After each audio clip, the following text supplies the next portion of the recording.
Good morning, good afternoon, good evening, or good night, wherever you are and whenever you're watching. Thank you for checking out the 6-Minute Daily. That's right, we're a little dressed down today. Got a little bit of time off this morning, so I'm taking full advantage of it, wearing a comfortable t-shirt.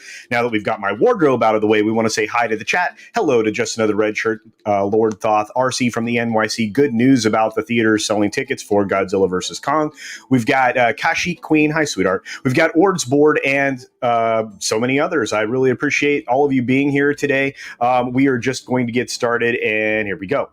We have a lot of interesting stories. The interesting part of today is that we have a lot of female-centric stuff going on between the nominees for Oscars, what happened at the Grammys, all this other stuff, and I'm not going to cover it. Instead, I'm going to stick with a story that actually is going to be featured today as one of my videos. Usually when I do a video drop, I don't give a lot of information about it, but let's go ahead and move forward with this. The talk is going to go on a brief hiatus amid a probe that's into the heated debate that was involving Sharon Osbourne and others on the panel. She felt a bit sideswiped or, unprepared for what they were going to talk about for the day.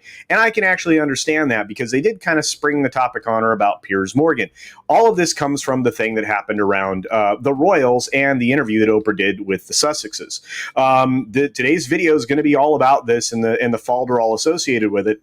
And essentially the fact that media is a willing accomplice in what we call cancel culture here and at other places. And a lot of people are like, well, cancel culture is a myth. And I'm like, no, it's absolutely not. There are stories that abound about it all the time. And, a lot of people are like, oh, well, they're just suffering the consequences of whatever they said. Well, I'm sorry. We live in a society where you can say things that are offensive and wrong. Believe me, every time somebody says something offensive wrong to me, if I reacted the way everybody else did, there would be nobody left on the planet outside from a handful of folks. So it just doesn't work that way, guys. You don't get to pick and choose the opinions you have. You don't get to pick and choose the truth, what's right and wrong, what facts are. You don't get to pick them. You don't get to make them up out of whole cloth. And that's kind of what the media does as a regular practice now. So you can check that out. It is available today in about 3 hours. You can check out the video that will drop today, specifically on that subject, but kind of with a focus on cancel culture. So you'll see it today. It's happening.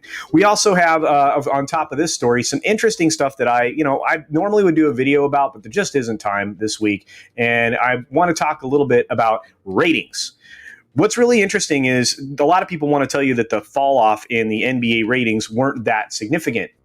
They truly were. If you look at the 2020 All-Star game as in just its own window, you can see they lost over 2 million people that usually watch that game. Their demographics fell. They also, when it gets to like a cable rating rather than a network rating, they're also looking at 12-year-olds and not 18-year-olds any longer. And you can see where this finished up in the various demographics. 12 to 34, there were 2.03 million people, 2.3 people 2.03 people that were available to watch this. Gosh, I can't speak today. Out of the total number of people watching television at that time. But this All-Star game lost so much. It's so substantial. If you look at the ratings for other programs, and primarily something that aired at exactly the same time, the Oprah Winfrey interview with the Sussexes.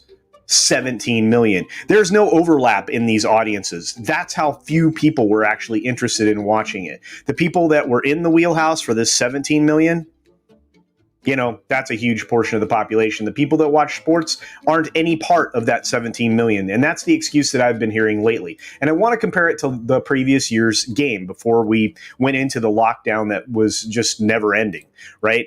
We had a 6 million person audience for last year's 2020's All-Star game. And that was a little slight tick up of 0.18 from where it was the year before, as far as the rating and the demo goes. Again, these are numbers from, you can see the 18 to 34 demographic, which is highly touted. But if you go all the way down into 12-year-olds for males and females, you get a small tick up.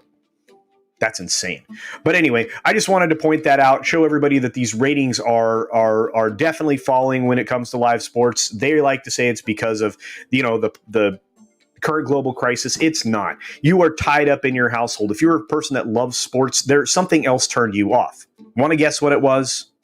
You don't have to guess. It's out there, and every single day in the form of the programming they select, the commercials, and everything else. It's absolutely insane. And finally, and again, I have other stories to cover, but these are the ones I wanted to jump on top of. Rogers and Shaw are going to combine, this is the Canadian cable groups, in a $16 billion deal that's essentially 70% of one of the company's value. Pretty impressive, with each of those stocks being purchased at over $40 a share. And finally, something we all have to hope happens sooner rather than later. Starlink internet. We want the SpaceX Falcon 9 launched just a few hours ago, obviously, with 60 more satellites. This is going to prevent people from getting completely cut out of the internet if and when we end up turning into China, which is happening with all the censorship. Anyway, thank you so very much for being here, guys. I truly appreciate it. Be sure to take care of yourself, take care of others, wash your hands, of course, because it's good hygiene. And until next time, bye. Thanks for visiting today. Be sure you're subscribed and hit that for alerts. Yay! Of course, like and share all of the videos that you can, as it helps with the algorithm. Have a great day.